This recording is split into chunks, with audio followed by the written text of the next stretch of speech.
En cette année 2025, le Centre d'action interculturelle de la province de Namur, connu aussi sous le nom de CAI, fête ses 40 ans.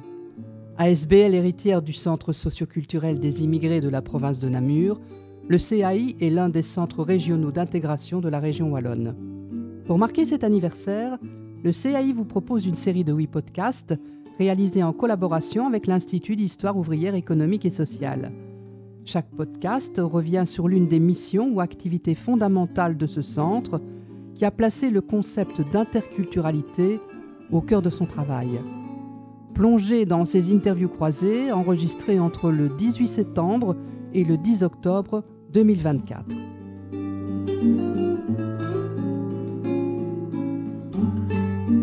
Dans ce 8e et dernier épisode, nous entendrons à tour de rôle Béatrice Taton, de l'ASBL Vis-à-vis, Déborah Delfos, du plan de cohésion sociale de Sambreville, et Béatrice Bachizi, de l'ASBL Caravane pour la paix et la solidarité, discuter des initiatives locales d'intégration, dites également ILI.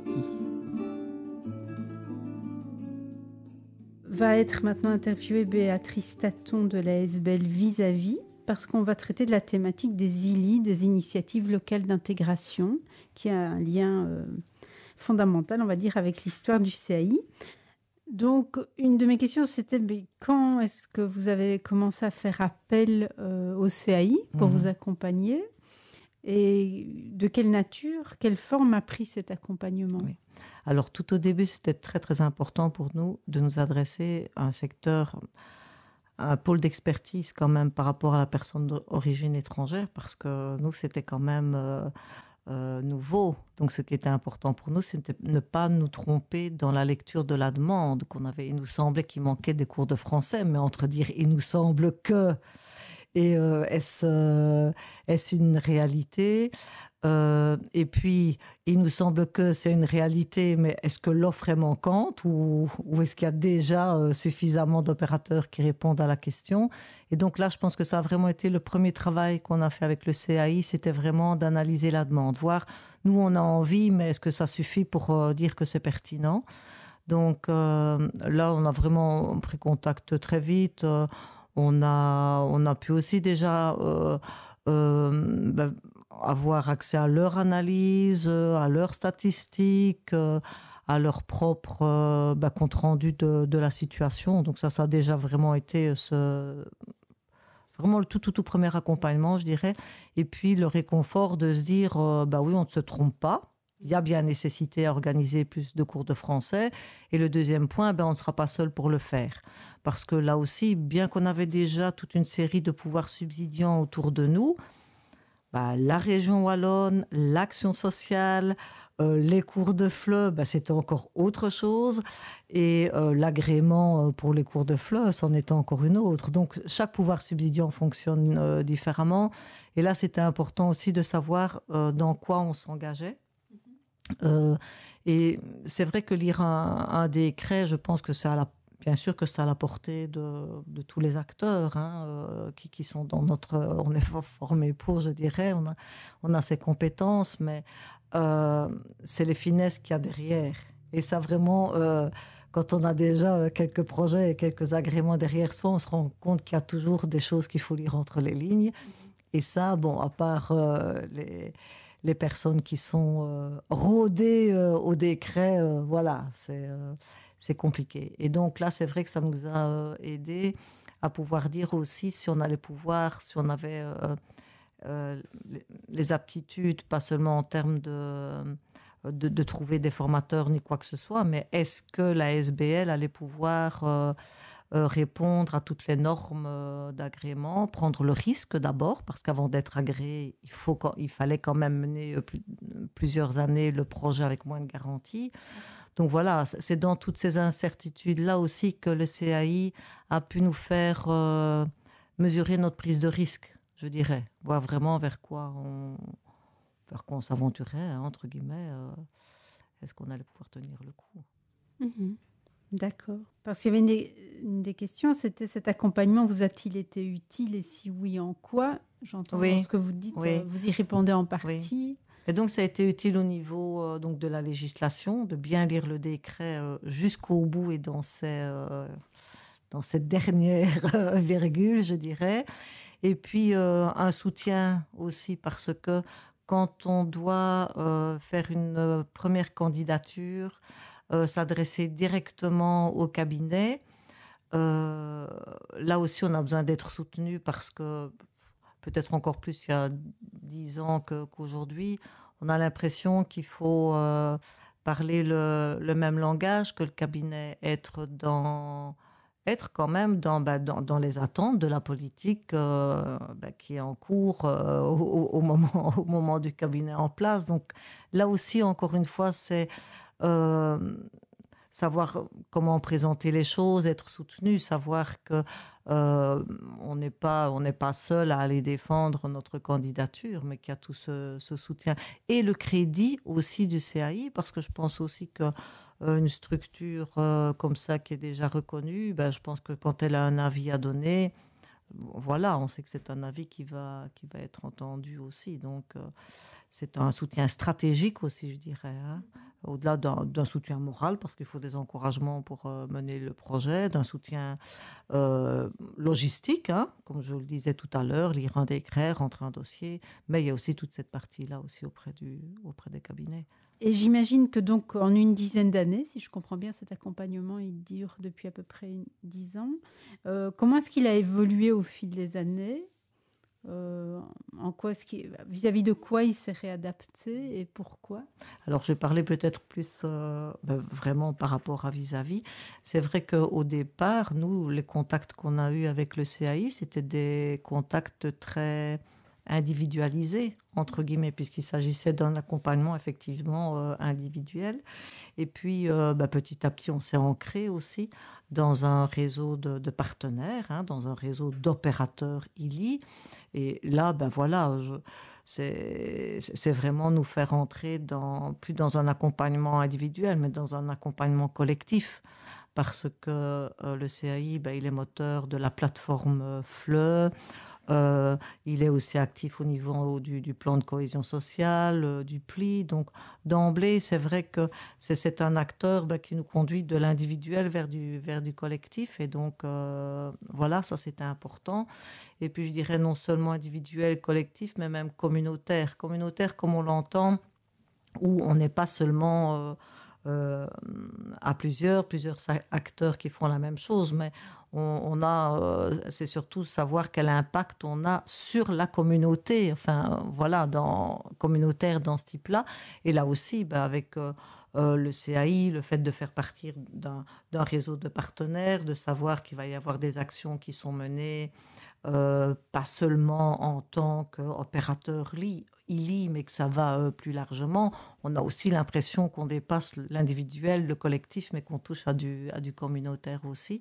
Donc des actions qui touchent l'ensemble de la population belge, hein, finalement, et pas que nos publics cibles. Donc ça, voilà, moi je pense qu'en tout cas, c'est quelque chose qui est quand même clé dans toute la finalité de la SBL. On travaille sur de la cohésion sociale et je pense qu'avoir un acteur comme CAI, ça nous fait dépasser notre action de terrain quotidien, quoi. Donc là aussi où on a pu faire appel au CAI, c'est que bien sûr on est ILI, mais on a aussi accès à d'autres moyens de financement ou de projets comme les projets AMIF, hein, des programmes européens, où là on nous demande quand même souvent d'avoir des comités d'accompagnement, d'avoir des réflexions sur nos projets, de pouvoir les évaluer en interne, etc. Voilà, là encore c'est le CAI qui reste quand même le premier interlocuteur. Quand on parlait justement d'action individuelle, oui, ou d'accompagnement individuel, collectif ou plutôt communautaire. J'avais peut-être un autre exemple. À un moment donné, on a réfléchi aussi, et à travers des projets européens, et encore aujourd'hui avec un projet européen AMIF, à nouveau, on réfléchit beaucoup sur les procédures d'évaluation du niveau en langue française de nos apprenants. Donc il y a le niveau A1, B1, B2, etc. Donc, comment certifier ces niveaux-là? Qui peut le faire en région wallonne? Qui est accrédité pour le faire? Est-ce que c'est éthique? Est-ce que c'est normal? Est-ce que c'est loyal? Qui peut faire passer les tests pour avoir accès à la nationalité belge? Voilà, toutes ces réflexions-là, on les mène avec le CAI. On a des partenariats aussi actuel dans le cadre justement d'un programme européen.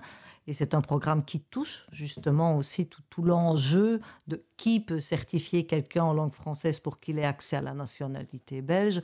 Ben voilà, moi je range ça aussi dans des actions communautaires parce que ça dépasse un enjeu d'opérateur, ça dépasse un enjeu simplement de cours de français, mais c'est un enjeu public, c'est un enjeu pour toute la population. Donc vous décrivez une série de choses qui vous sont apportées par le CAI, mais si cet appui pouvait être différent, qu'est-ce que vous amélioreriez, qu'est-ce que vous attendriez du CAI pour un appui supplémentaire ou différent?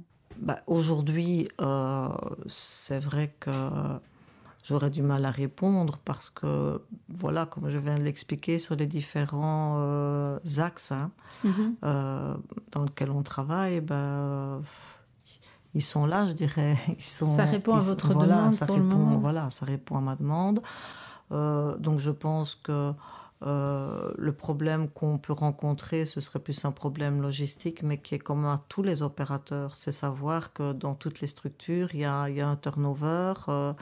Donc la personne à qui vous adressez aujourd'hui, elle peut changer demain, mais je dirais ça c'est plus inhérent et intrinsèque à ce que tous les organismes vivent aujourd'hui, quoi. Donc je dirais que c'est plus, mais c'est l'enjeu encore une fois de toutes les structures, c'est passer à travers tous ces changements-là et garder une efficacité, en tout cas, dans nos modes de fonctionnement. Je dirais que c'est plus à ce niveau-là, parce qu'en termes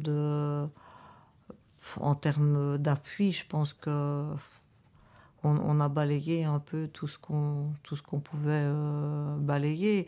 Je pense que ce qui reste important pour une structure plus transversale, comme le CAI, c'est être constamment en veille. En veille et être pas être plus sur les gardes politiquement, mais je pense quand même qu'on est dans une période où c'est des structures qui peuvent... je vois pas très bien quelle autre structure peut être garant d'une manière aussi indépendante du respect des enjeux qui nous tiennent à cœur. On est quand même dans le social, donc c'est vrai qu'on est engagé pour des causes auxquelles on croit, même si le mot cause n'est peut-être plus très à la mode aujourd'hui, mais voilà, moi en tout cas, ce que vraiment le rôle aujourd'hui qui n'est pas interchangeable. Donc ça veut dire que n'importe quelle structure ne peut pas se dire aujourd'hui pour demain, allez, moi je vais faire de la veille, je vais faire... de la veille avec un grand V, de la veille politique, etc. Je vais voir ce qui se passe. Non, je pense que ça, on peut le faire quand on est sur les terrains depuis des années, quand on a l'esprit à la fois ouvert, mais à la fois critique, mais qui s'appuie sur toute une expérience et même une comparaison d'époque, une certaine patience aussi, parce que c'est vrai aussi quand on est une structure de 40 ans, on se rend compte que parfois, c'est vrai, même politiquement, il peut y avoir des petites bulles comme ça où on se dit, mais tiens, ce ministre, qu'est-ce qu'il fait? Il est tout à fait en décrochage, etc. Et puis se dire aussi, bon, est-ce qu'il faut ruer tout de suite dans les brancards pour ça? Donc avoir une certaine aussi maturité, je dirais. Et ça, c'est la pérennité d'un centre qui est indépendant aussi, je l'espère et j'ose le croire, comme le CAI. Donc... voilà, si je dois dire, je sais pas si c'est une nouvelle mission, mais en tout cas, je pense que c'est une mission qui doit être lourde aujourd'hui. Et voilà, c'est vrai qu'on est quand même menacé par des mouvements politiques émergents comme ça, auxquels je sais pas si on s'attendait vraiment à un retournement aussi à droite. que celui qu'on vit aujourd'hui. En tout cas, dans nos structures, peut-être qu'on a été très... Enfin, moi, peut-être, j'ai été très naïve par rapport à ça. Et je pense que ce sont ces structures-là qui peuvent nous secouer un petit peu, nous alerter. Dans les autres interviews, on demande aussi pour atterrir quels seraient des éléments de fierté dans ce que vous avez mis en œuvre, peut-être en ILI, peut-être avec l'accompagnement du CAI, des choses que vous vous dites, tiens, ça, on a mis notre pierre à l'édifice et ça fait du bien de se le dire, ça nous énergise. Peut-être en termes de pertinence, quand est-ce que vous avez trouvé que votre action ILI était pertinente? Est-ce que si vous deviez épingler un ou deux éléments? Alors aujourd'hui, la pertinence, là encore, je vais être fort terre à terre, mais ce sont les listes d'attente. Voilà, tout simplement, c'est un des premiers critères. C'est les demandes qu'on reçoit au quotidien pour les cours de français. C'est les retours de nos stagiaires. Nous, on a quand même beaucoup de stagiaires qui viennent, c'est le bouche-à-oreille qui fonctionne. Donc voilà, ça c'est vraiment du terre à terre, mais c'est le premier impact. Le jour où on ne servira plus à rien, je pense qu'on n'aura plus personne qui viendra frapper à nos portes. Encore que bon, l'analyse ne s'arrêtera certainement pas. Là, ce serait trop simple. Mais donc voilà, en tout cas, je ne sais pas si on peut parler de fierté, mais en tout cas aujourd'hui, si ça ne me rend pas fière, ça me rassure en tout cas. De savoir qu'aujourd'hui on est bien là pour des gens qui attendent qu'on leur donne ce qu'on a à leur donner. Donc voilà. Maintenant par rapport au CAI, voilà, moi je pense quand même que ce qui est justement peut-être différent qu'avec d'autres structures, c'est une confiance qu'on peut avoir dans la manière dont on travaille, mais aussi ne pas se tromper sur les enjeux. Et donc, je vais quand même répondre un peu à la question avec les fédérations. Je pense qu'il est plus facile pour nous de bien lire, en tout cas, sans avoir besoin d'un décryptage compliqué, quelles sont les intentions du CAI quand on travaille avec le CAI, encore une fois, vers quoi on veut aller, ce qu'on veut défendre, qu'on soit d'accord ou pas d'accord, c'est à nous de choisir, mais on le sait, voilà, c'est transparent. Ce qui est moins évident avec les fédérations où parfois, et là je vais peut-être aborder une question peut-être plus du monde du travail, tout bêtement, où les enjeux de la fédération elle-même par rapport à sa propre existence est moins clair. Effectivement, les fédérations sont de grosses machines et c'est moins facile de savoir ce que font les gens derrière les multiples postes qu'il y a derrière les grosses fédérations. Et voilà, ça c'est quand même une comparaison entre des structures telles que le CAI et les fédérations. Donc voilà, c'est travailler en transparence en tout cas.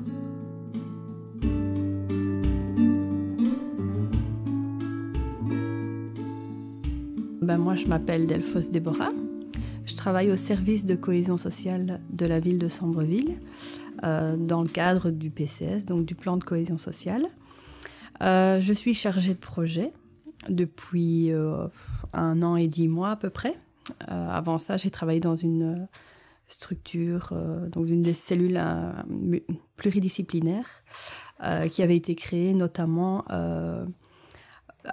par un partenariat avec le CAI, le GAPS, la ville et le CPAS. Pour la petite histoire, depuis très longtemps, le CAI et l'administration communale de Sambreville collaborent parce que la ville a reconnu rapidement qu'il y avait la nécessité de faire un travail actif sur l'intégration et l'interculturalité sur son territoire en partant des constats qui avaient été faits par les acteurs de terrain. Et donc, il y a eu 2 types d'actions fondamentales qui ont été mises en place sur Sambreville. Dans un premier temps, il y avait une offre de cours en Alpha FLE. C'était donné par une ASBL, si je me souviens bien. Donc, c'était Sambre Alpha.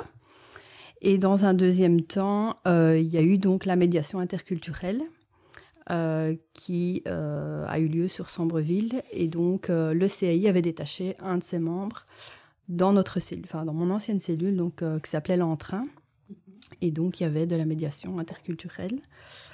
Voilà, le CAI permettait justement donc que les gens qui Donc, les gens qui les accompagnaient participaient à nos actions et avaient un suivi global sur Sambreville.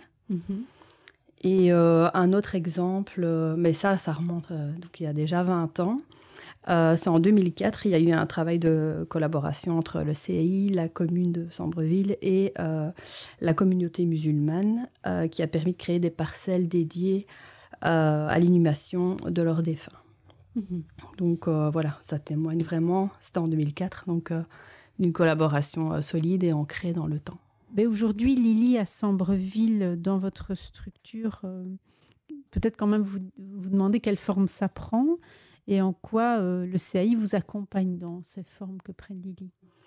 Donc voilà, moi depuis que je suis arrivée, donc à la base j'avais une formation mais plutôt en droit des étrangers. Voilà, pas dans la création d'un projet interculturel. D'accord. Donc, le premier accompagnement que j'ai reçu de la part du CAI par rapport à ça, c'est au niveau pédagogique. D'accord. Donc, il y a déjà eu le lien avec le cadre légal. Donc, on était deux nouvelles arrivées au service de cohésion sociale. On m'a mis en charge de Lily et ma collègue en charge du PCI.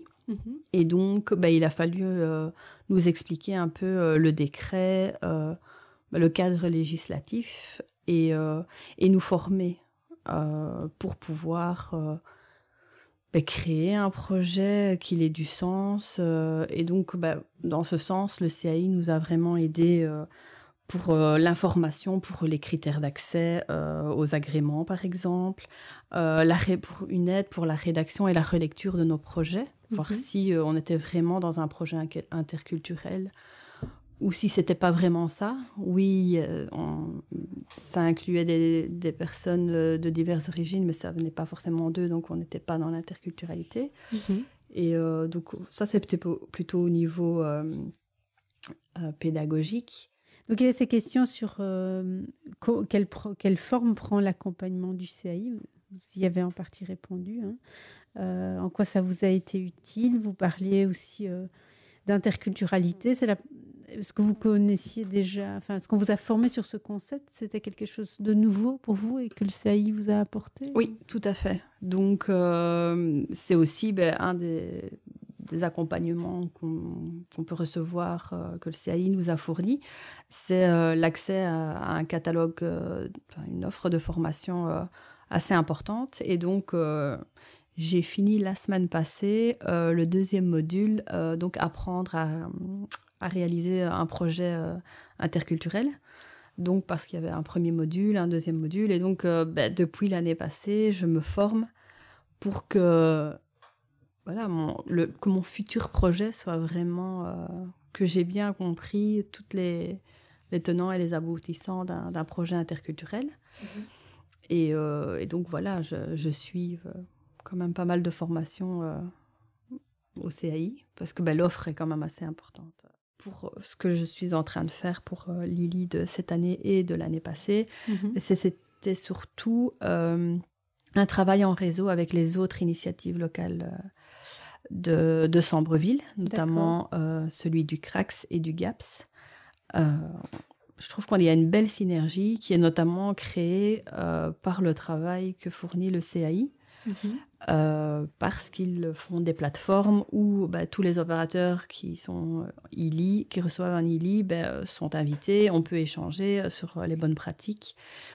Et donc après, sur le terrain, ça se ressent. Et donc, dès qu'il y en a un qui fait une action, il invite les autres. On tient des stands, on fait des activités. Nous, on avait fait un escape game sur l'égalité des chances au projet Bendana du CRAX, qui était leur projet ILI.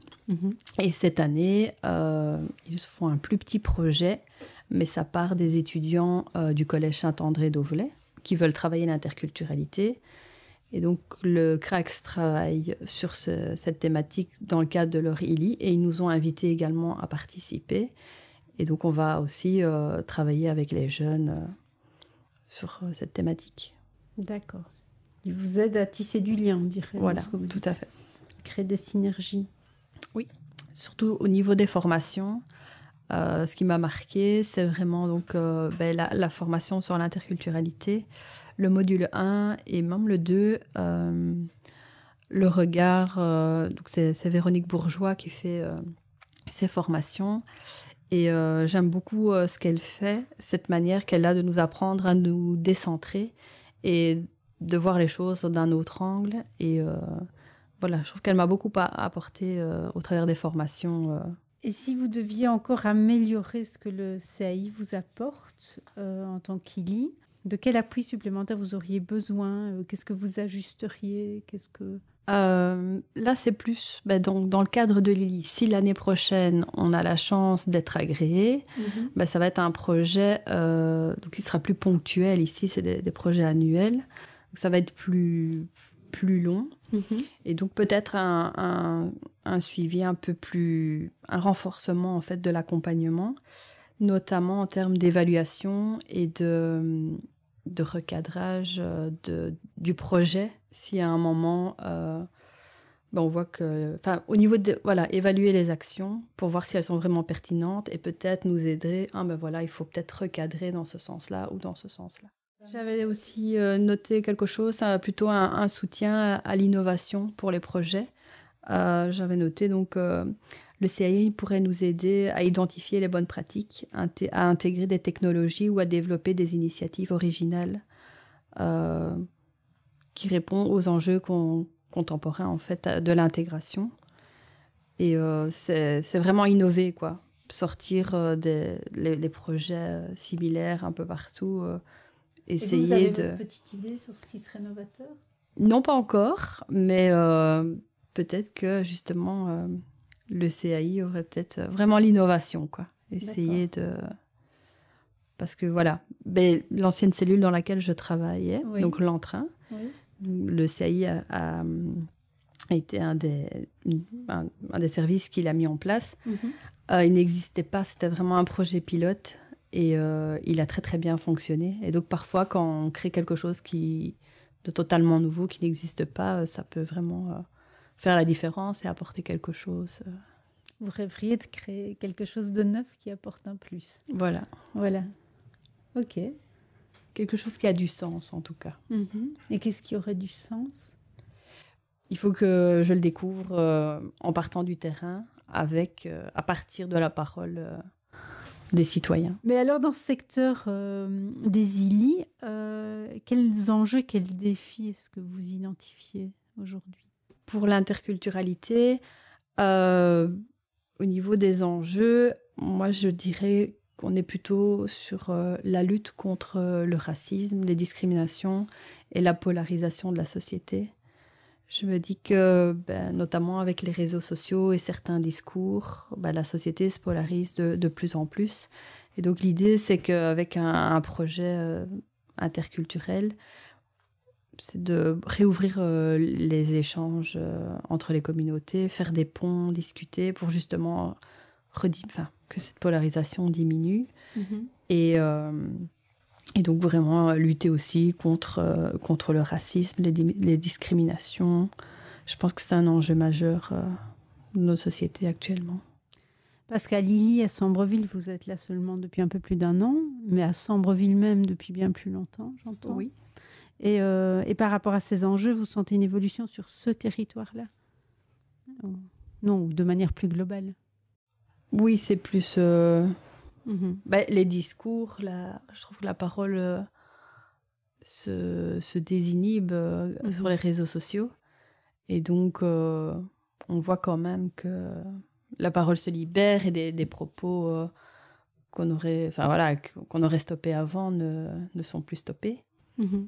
Et donc, je pense qu'il y a un travail à faire assez important. Et alors, au niveau des enjeux, là, c'est plus en lien avec le service de cohésion sociale. Donc, c'est l'accès aux droits fondamentaux, je l'ai dit tout à l'heure, et spécifiquement avec les personnes d'origine étrangère. Justement, j'ai suivi, c'était aussi une formation d'une journée organisée par le CAI, pour l'accès au logement, la discrimination. Et donc, UNIA était là et expliquait tout ce qu'ils allaient mettre en place Parce qu'effectivement, l'accès au logement, l'accès à certains droits, quand on ne sait pas qu'on y a droit, c'est compliqué. Donc là, il y a tout un travail à faire aussi.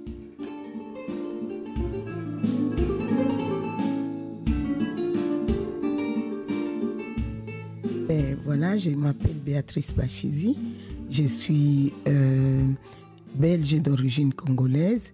Je suis directrice de l'ASBL Caravane pour la paix et la solidarité. C'est une ASBL vraiment dans la définition d'ILI, typique ILI à 100%, D'accord. mais avec un point bien rouge, bien noir sur la femme, les parcours des femmes migrantes. Nous sommes une ASBL féministe. Vous allez voir que tout ce qu'on va faire, on va orienter vers cette possibilité de sortir les femmes migrantes de l'ombre. J'ai fait passer mes statuts et vous vous rendez compte que je prends rendez-vous pour venir au CAI et je débarque, on se connaissait avec Benoît et tout. Il dit oui, on peut t'encadrer et tout.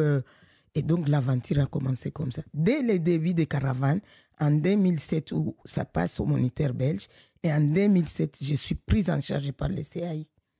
C'est peut-être ce que les autres associations ne savent pas. Et moi, je me sentais bien dans cette maison puisque je savais ce que j'avais appris. Et comme je suis ce que je suis, j'étais fouinée encore plus. Et j'ai compris que c'est grâce au CAI que je vais sortir de l'informel, mais faire quelque chose de formel. Et aujourd'hui, je crois que Caravane, je peux être fière de dire que nous sommes dans l'excellence dans ce que nous faisons. Avec un petit peu la contribution du CAI. Pas un tout petit peu, mais peu. beaucoup. D'accord. Beaucoup. Puisque moi, je ne vais pas lâcher le CAI. Et parfois, je vois des associations qui arrivent, je leur dis, mais allez-y. Mais je les vois un pied dedans, un pied dehors. Ils n'ont rien compris. Tu ne peux pas forcer les gens à comprendre les choses. Je savais que j'étais une élève. Et pour atteindre les objectifs et travailler proprement, je devrais suivre les instructions, les directives et tout ça. Regarde, aujourd'hui, on a un décret qui est sorti. C'est trop compliqué à comprendre, c'est 30 pages. Mais je sais que c'est mon droit de venir dire au CAI, vous m'expliquez où sont les enjeux. Mais il y a des associations qui vont se mordre les doigts et on a un outil. Donc, le CAI reste vraiment l'observatoire même des ILI. Et tant qu'ILI, je suis avec eux. Je n'ai pas d'état d'âme. Je suis là pour arriver à atteindre mes objectifs. Et je trouve que peut-être le CAI lui-même est très il a lapidaire de dire ça, mais c'est dans ses missions. D'accord. Je ne sais pas, mais c'est dans ses missions. Il est là pour accompagner les associations. D'accord. C'est dans ses missions et quand on est avec eux, on sait qu'on met les pieds là, on met les pieds là et tout ça. C'est vrai qu'à part ça, ils me voient aussi évoluer. Donc, ma matière féministe, je la développe ailleurs aussi. Et justement, alors, si tu devais t'adresser à une toute jeune Ili qui voit le jour, qu'est-ce que tu pourrais lui dire? Qu'est-ce qui t'a été utile dans l'accompagnement du CAI? Qu'est-ce que le CAI t'a apporté? Tu as donné déjà un peu des exemples, mais peut-être que tu peux développer parce que tu parles aussi d'évolution de ta structure. Oui. Bah, l'exemple est typique. Les associations, la personne qui crée une association, souvent, il suit son cœur. Tu es là, tu dis, je vais c'est un peu de l'empathie par rapport à des choses qui ne vont pas bien dans la société. Tu vas apporter ta pierre. Mais après, tu te rends compte que tu ne peux pas travailler sans moyens. Ça, c'est la réalité. Moi, je dis, on ne peut pas être pauvre et puis accompagner les pauvres. Donc, tu dois avoir un bic, tu dois avoir du papier, tu dois écrire, tu dois aller à la rencontre des gens, tu dois payer puisque ne vous en faites pas, les associations, ce n'est pas là où on devient millionnaire. Au contraire, on donne des soins. Et puis tu apprends que l'État peut te soutenir dans cette démarche-là. Mais pour te soutenir, il y a ce qu'on appelle les appels à projets. Moi, je suis infirmière psychiatrique. Moi, je n'ai pas fait les études pour écrire des projets. Alors, qui va m'aider à écrire les projets? ou à les critiquer. C'est vrai qu'un projet, c'est comme l'architecture. Hein. Je dis toujours aux architectes, je suis le premier architecte de ma maison. Après, toi, tu vas y mettre les dessins. Donc, j'ai mon projet. Je sais que je voudrais promouvoir les femmes migrantes. Je voudrais qu'ils aient la parole. Je voudrais ça et ça. Je vais organiser une conférence. Mais comment faire de ce que je veux un projet qui va être écrit et qui va être budgétisé et qui va être soumis à la région Wallonne. Ça devient de la technique. Et cette technique, je viens la chercher au CAI. Ce n'est pas le CAI qui va donner l'ossature à mon projet. C'est le CAI qui va donner la forme pour qu'il puisse entrer dans les cases demandées par la région Wallonne. Et quand on n'a pas compris ça, on passe à côté de tout. Mais cette technique-là, c'est le CAI qui l'a. Les rêves, c'est moi qui les ai. Donc, dans les questions qui avaient été préparées, c'est comment est-ce que le CAI t'a accompagné, tu l'as dit, comment ça a évolué au fil du temps? Je ne sais pas si... Au fil du temps. Au fil du temps, j'ai fait partie du conseil d'administration des CAI. D'accord. C'est depuis quand? Je ne sais plus compter. Depuis longtemps. Une petite dizaine d'années, oui. Ok. J'ai fait partie du conseil d'administration. On n'arrêtera jamais notre mariage avec les CAI. C'est les directives régionales qui demandent ça. Vous savez que les CAI fait partie des personnes qui sont dans des hautes sphères pour dire ça passe, ça ne passe pas. On n'a pas intérêt à divorcer. On doit toujours être ensemble. Et je ne vois pas pourquoi on va divorcer. Je vais vous donner pourquoi. Puisqu'on ne va pas penser qu'on fait on fait les loges ou quoi. Les ILI. Dans les ILI, il y a les parcours d'intégration. Donc, il y a les cours de citoyenneté. Les associations qui donnent les cours de citoyenneté. Au départ, on pouvait nous-mêmes chercher des clients, soi-disant des clients pour venir à nos cours. Donc, chaque association pouvait faire ce qu'il veut.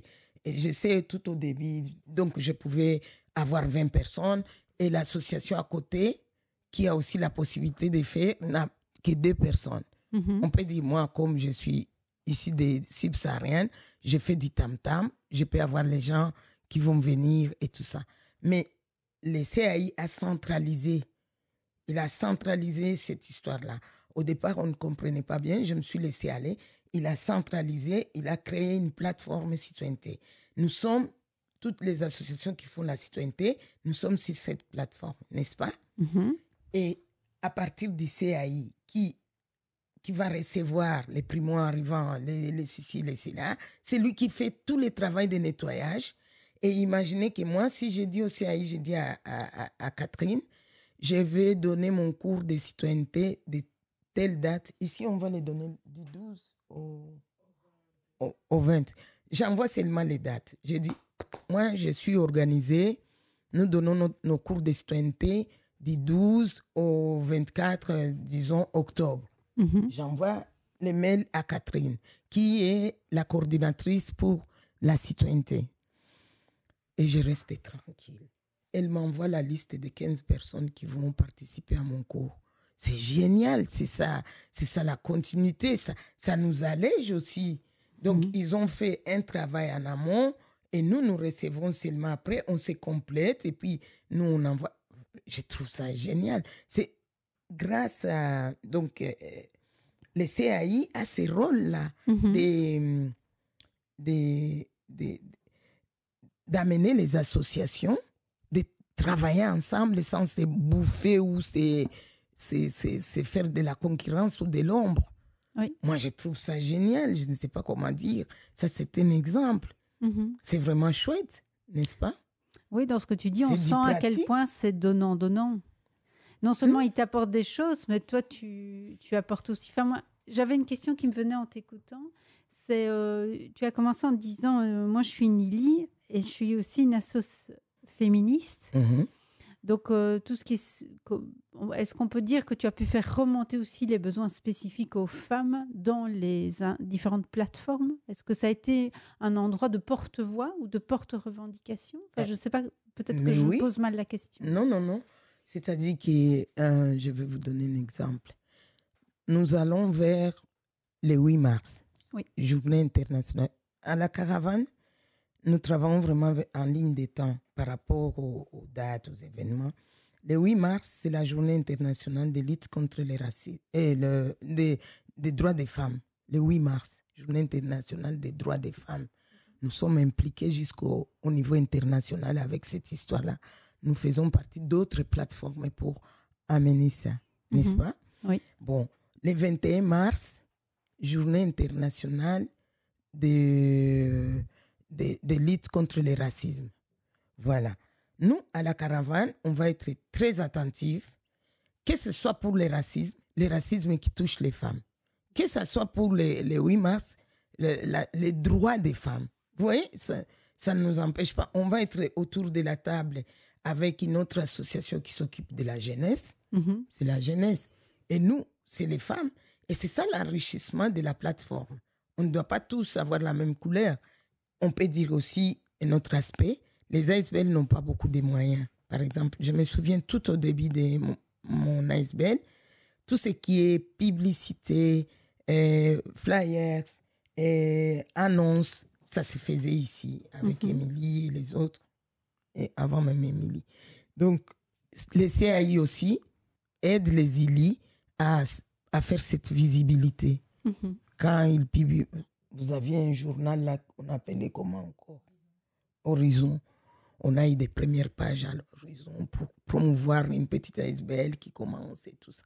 Donc voilà, il y a vraiment tous les enjeux politiques, tous les enjeux sociétals gérés d'une façon formelle par un centre comme les CAI. Ok. Je vais quand même poser une des questions qu'elle a aussi. Oui, si le CAI devait développer d'autres pistes pour vous accompagner en tant qu'ILI, est-ce que tu as des idées complémentaires, des choses qui n'ont pas encore faites et qui pourraient peut-être vous aider, des choses qu'ils pourraient faire en supplément ou différemment? Parfois, je n'aimerais pas être à la place du CAI, parce que le CAI souffre aussi avec les politiques changeantes. Tu vois, chaque fois, le CAI aussi doit se repositionner. Bon, c'est peut-être parce que je suis dans les conseils d'administration. Mais je vais donner l'exemple. Nous il n'y a pas longtemps que j'ai compris qu'à chaque fois, par exemple, quand on arrive à la fin de la législature, je dois savoir que peut-être il faut se positionner. Puisque moi, je continue ma petite vie associative. Mais le fait que nous sommes des associations, nous travaillons avec notre cœur, nous travaillons avec vraiment cette envie de changer le monde. Nous sommes des idéalistes, mais nous dépendons des politiques de tous bords. Nous dépendons donc des décideurs. Parfois, j'ai la nostalgie de n'avoir pas été garder mon ASBL dans ma cuisine et faire des petites choses, des petites popotes à moi. Mais dès que tu es dans la machine, donc il te faut de l'argent pour fonctionner. Il faut l'argent pour payer le bureau. Il faut l'ONSS si tu engages des gens. Et voilà, mais il se peut que parfois, au niveau politique, il arrive des politiques qui remettent en doute l'enveloppe, mais qui s'en foutent quelque part, ou ils ne savent pas que c'est vraiment des vies qui sont derrière. Je crois que c'est le cas aussi pour les CAI, c'est le cas aussi, c'est grave encore pour les ASBL. Par exemple, un financement qu'on doit avoir au mois de mars, on vient vous le donner au mois de septembre.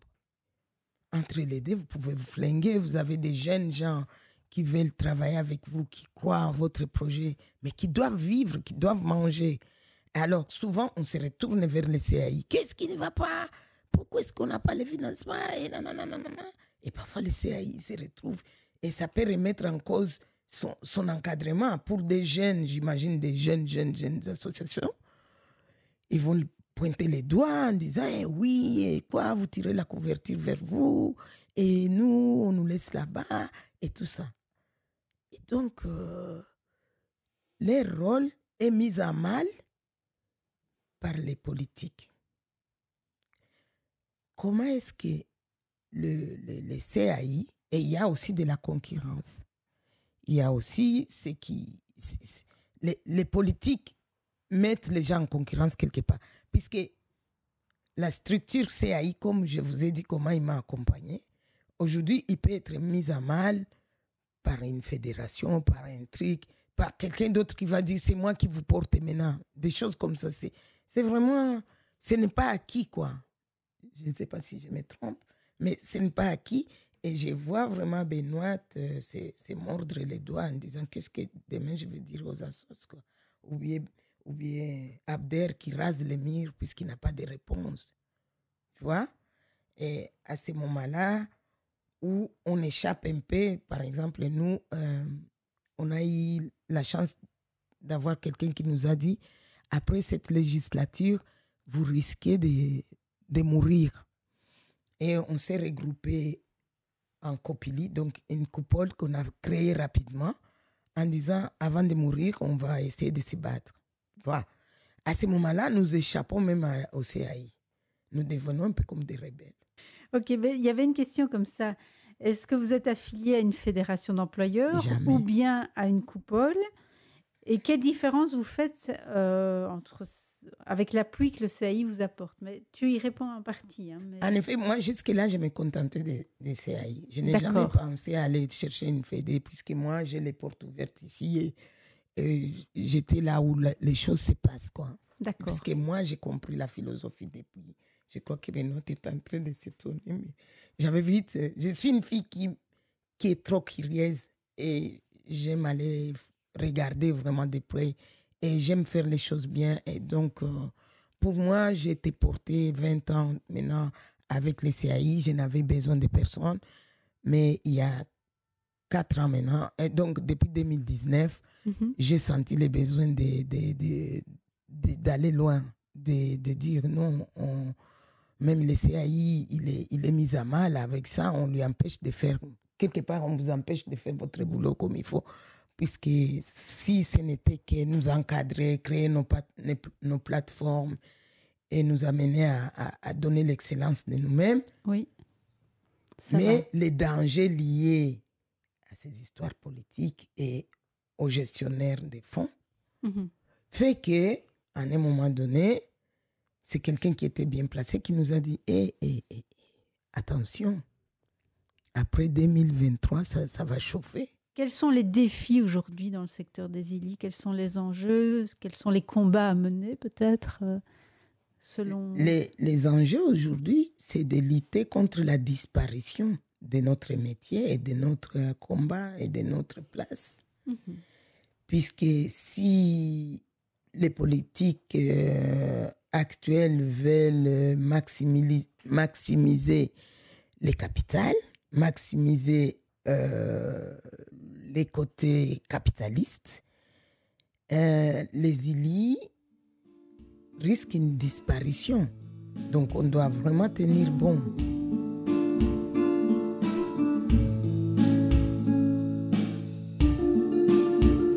Vous venez d'écouter l'un des podcasts dédiés à l'histoire du CAI Namur, réalisé dans le cadre de son 40e anniversaire.